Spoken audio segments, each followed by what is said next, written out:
Good morning, good evening to all. I hope all of you are doing well.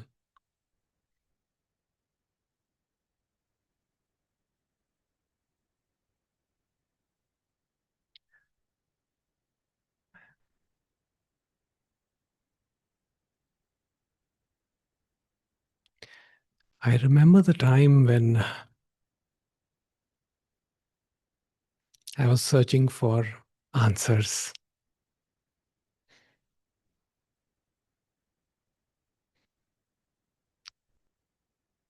trying to find solutions to life's problems in philosophy, scriptures, listening to different teachers.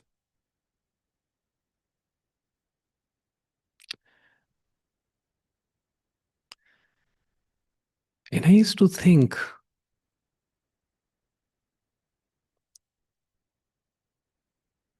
I'm not getting it because I'm not going deep enough. I'm not trying hard. I need some big philosophical scripture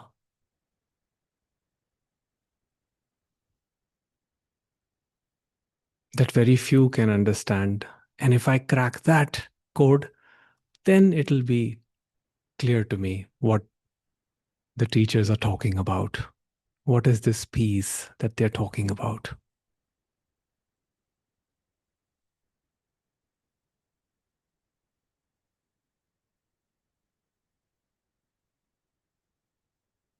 So I started picking up some very old scriptures in writings, some very old writings like Meister Eckhart. Now it all went above my head. The English was so tough, I just could not understand a single thing. Then I tried scriptures. The Sanskrit was so tough. It all went above my head. Then someone told me, you are a native Hindi speaker, so why don't you read Hindi books and maybe you'll get a better perspective by, reading some simple Hindi books on the subject. Now, who would tell them that my Hindi is also messed up quite a lot? So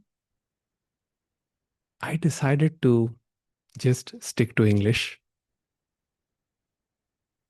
Although I did read a couple of Hindi books and listen to a couple of Hindi lectures, whatever I could understand.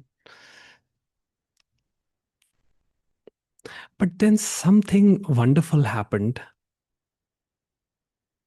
and my search ended. Rather than going into the deep philosophical ideas or trying to get what the masters are saying, I simply kept myself open to whatever is arising in consciousness. Whether it makes sense or it doesn't make sense, it was of no difference to me.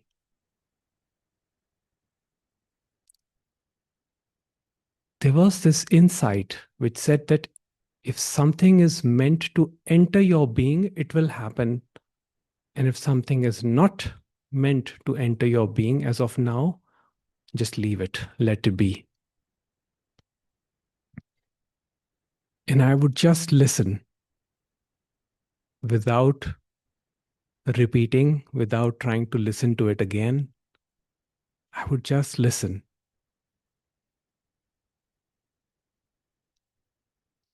And then I came across Ramesh Balsekar. I never met him.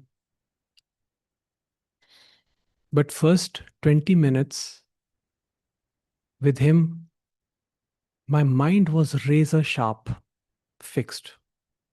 to what he was saying. After those 20 minutes, I switched off his video and I didn't need to hear any more. I didn't need to even hear the question answers. It was so clear what he was saying.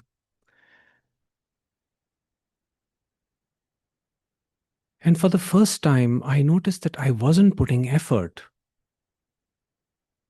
I was just keeping myself open.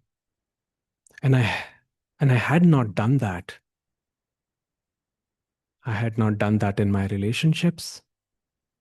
I had not done that in my life with anything, even with my studies.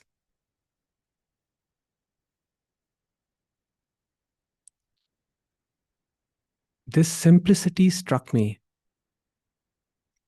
and the message was very clear. It has to be to the point and simple, not philosophical, not poetic, not laced with fancy words, not interesting. Let it be boring. So, one message every time, the most boring message in the world: be here now. But that's it.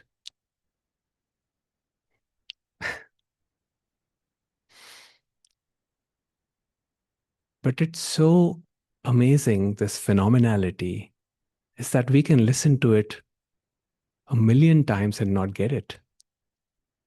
And sometimes just one statement, one hearing can go so deep that it can rattle the entire system.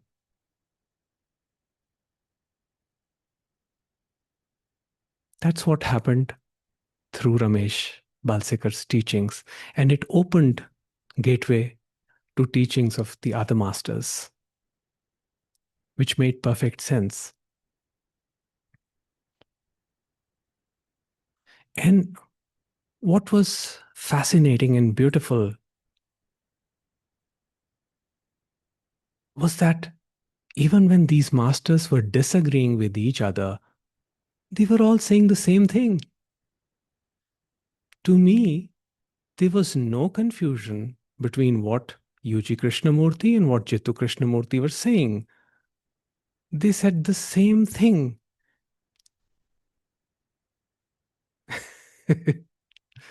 Same was with Nisargadatta Maharaj and Jittu Krishnamurti.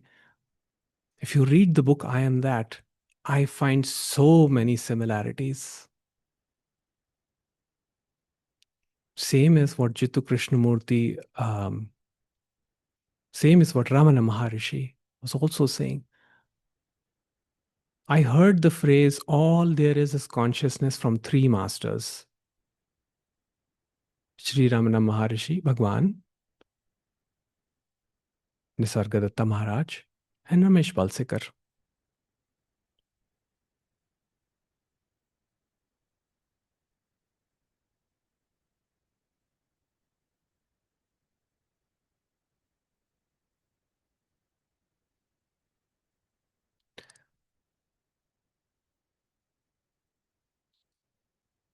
So let's explore this quality of just being open to whatever arises without paying any attention, specific attention to any particular part of what is being said. So let's spend a couple of minutes where I would say few things. Do not hold on to anything. Do not try to understand anything. Just be open and listen. There will be moments of quiet, and if something comes up, I will speak.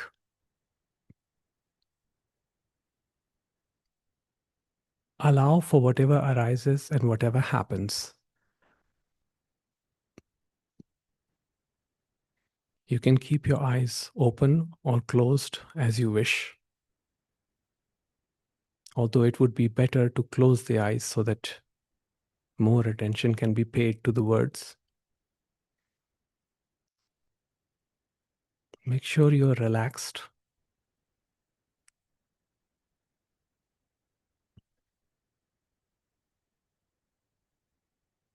Make sure you're comfortable.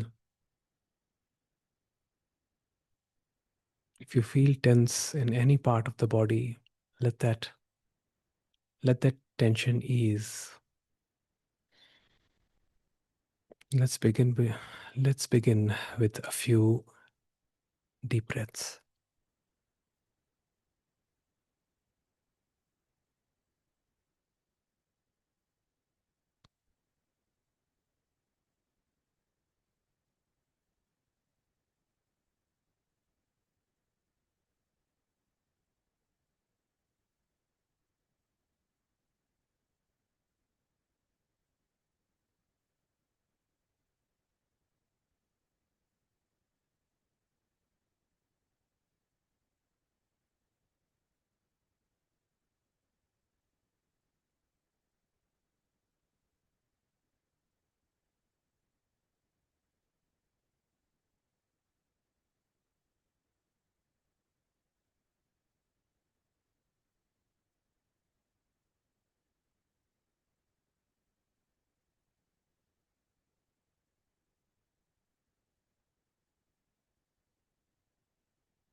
There is no outer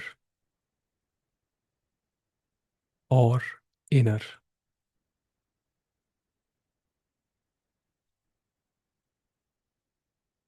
There is no discontinuity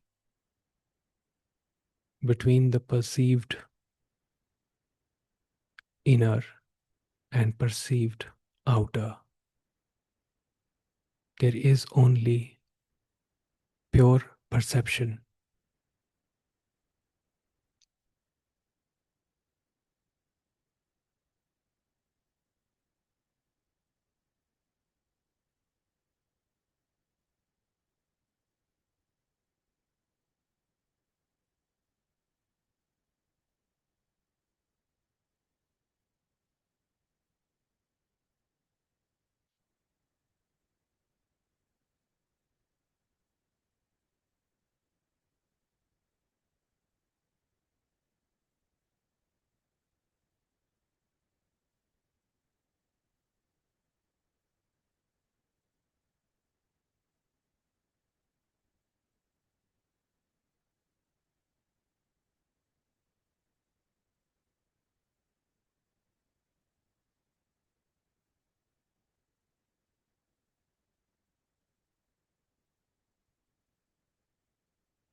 Wholeness is not the sum total of individual parts. Adi Anadi.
There is neither the watched nor the watcher.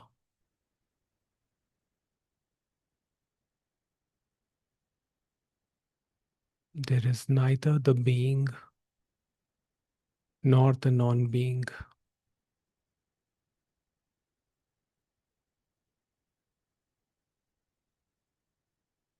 All is this.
One dreams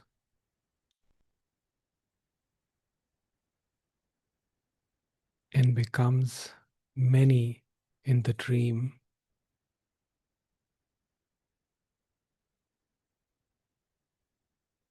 The infinite,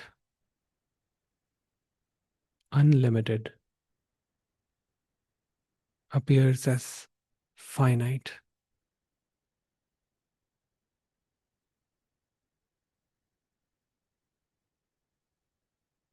The perception that makes everything possible, all sensing, cannot be objectified, cannot be made into an object of experience. Its true nature is pure experiencing.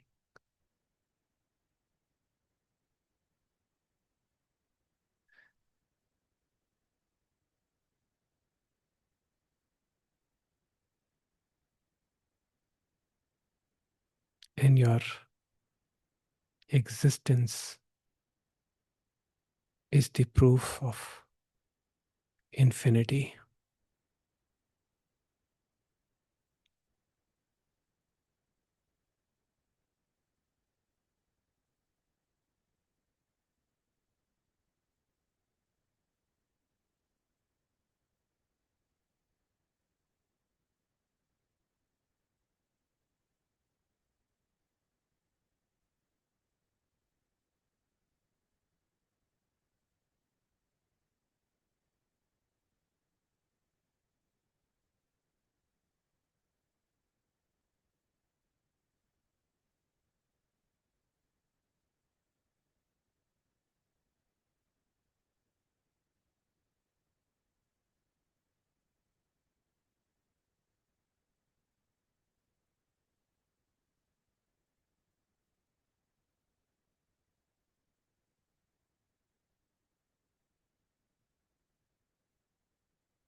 Discontinuity is not possible.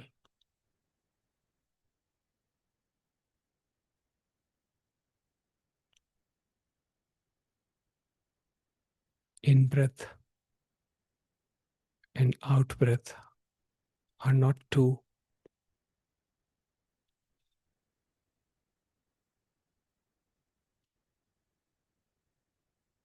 The perceived discontinuity in appearance between the inner and the outer, or in the in breath and the out breath, is an illusion.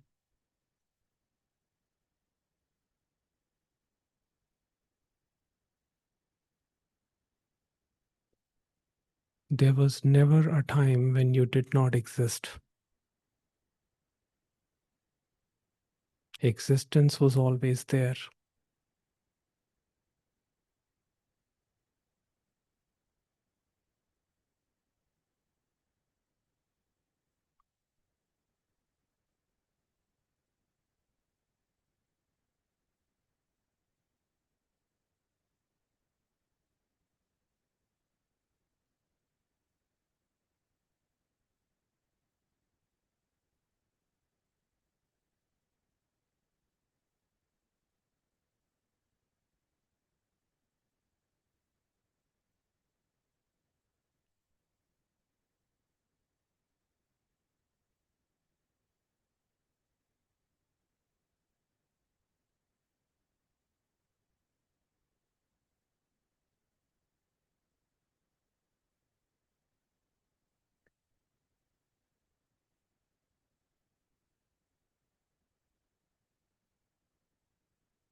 Why do you complain?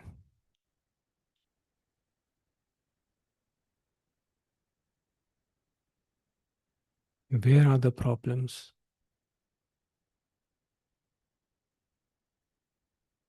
Who is suffering?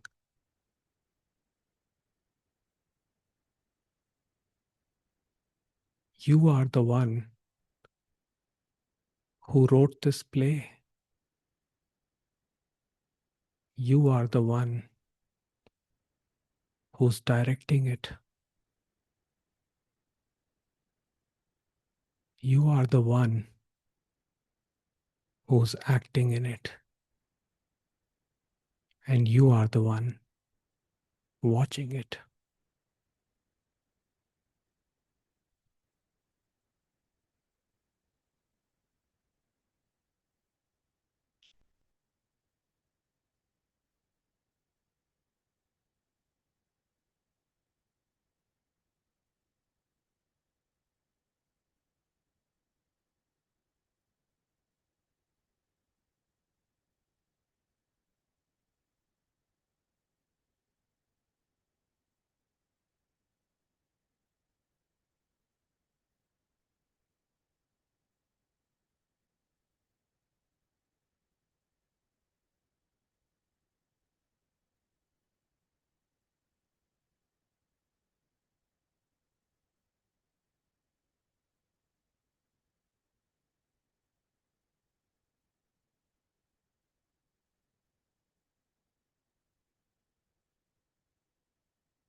You may open your eyes now.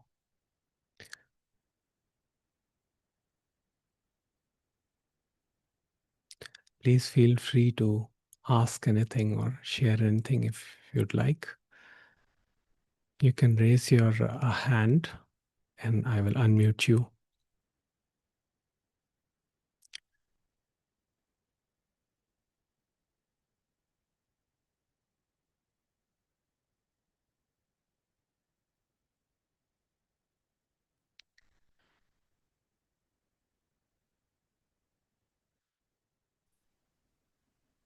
Hello, Steph. How are you? Hi, Jagjot. I'm good. How are you? I'm very fine. Tell me.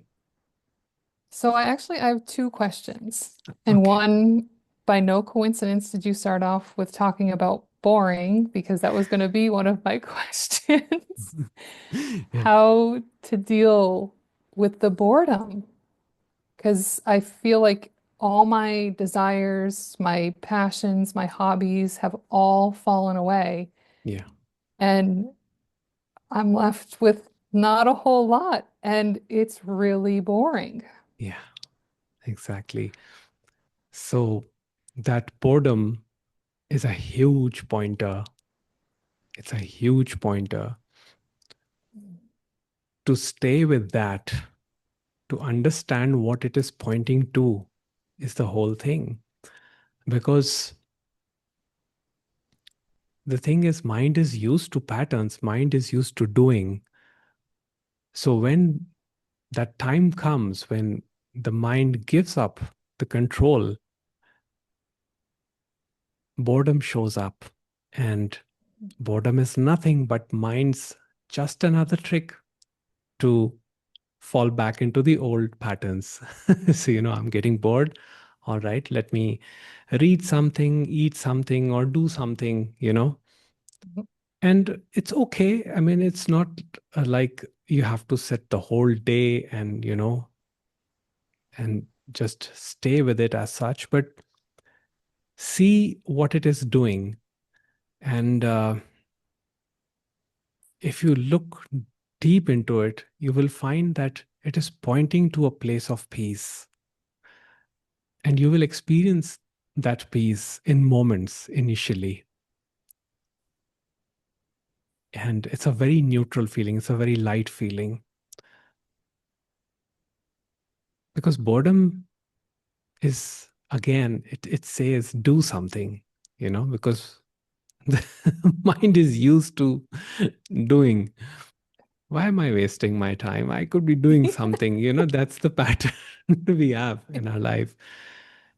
But you see, if we can pass through that stage, then a lot of clarity comes about what is going on actually, what is happening in our lives, and what is, you know, what is happening around us. The senses become heightened.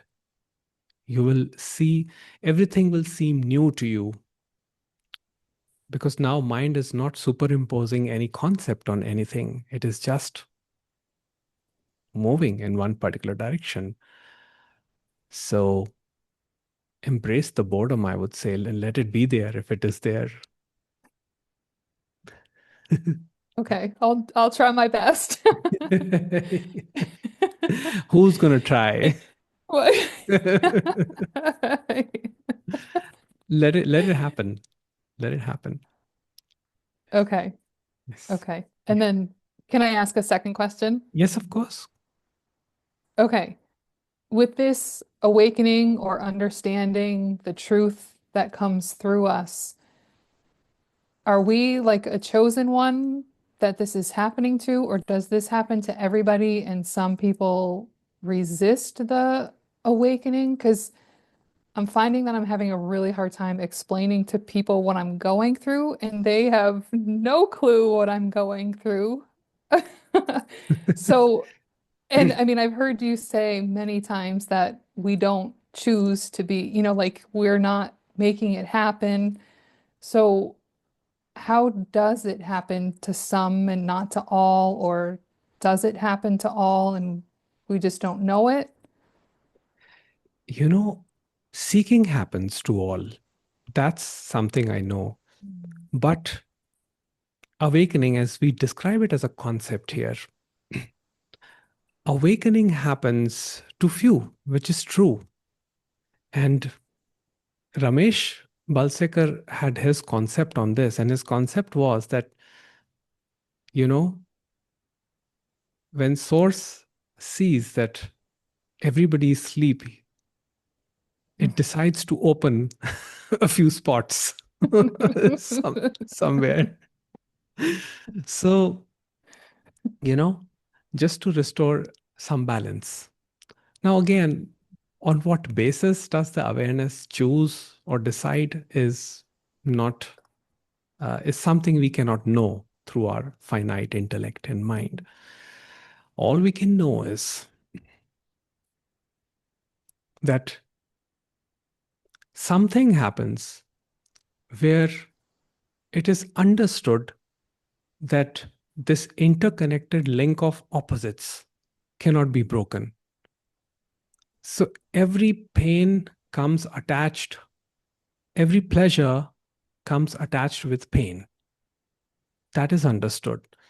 And perhaps that is one reason, this understanding is one reason that people, when they experience this, don't feel like doing anything. Because initially, they don't see a point in it. They say, why should I even bother? Eventually it's going to lead to pain. However, that is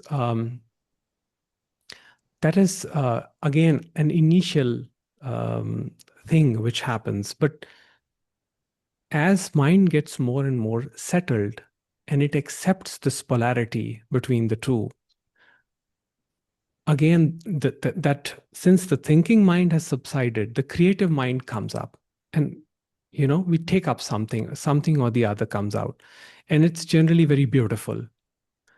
Some people do writing, poetry, art, dance, music, whatnot. I mean, it's a beautiful thing, that beautiful creativity that emerges out in some form or the other. If nothing else, people start telling very interesting stories, which I believe is, um, which again is creativity. So it is not that everybody who has this experience becomes a teacher or talks about it. There can be someone who could be, let's say, a janitor working somewhere. But I know one thing, that once it is seen, it is all they can talk about. So you pretty much become useless because because when the one grips you, all you can do is talk about one. There is nothing else you can do. And this was said by Nisargadatta Maharaj because he said it's so beautiful. It is so beautiful to talk about one. It brings pleasure to talk about one. So even the people who are not formally teaching or sharing about this, when they sit in close circles, all they can do is talk about one. Now, some people may not be able to articulate it in that way, or they somehow their life circumstance is such that they do not um, go for one particular teaching like Advaita or uh, Buddhism or or any other teaching, but they have the understanding, and their understanding is quite profound. And only the only way to know is actually to be in their presence. And when you are in their presence, you experience peace. So that is the only benchmark, as they say. So that's it, I guess. Thank you. Welcome. Thank you.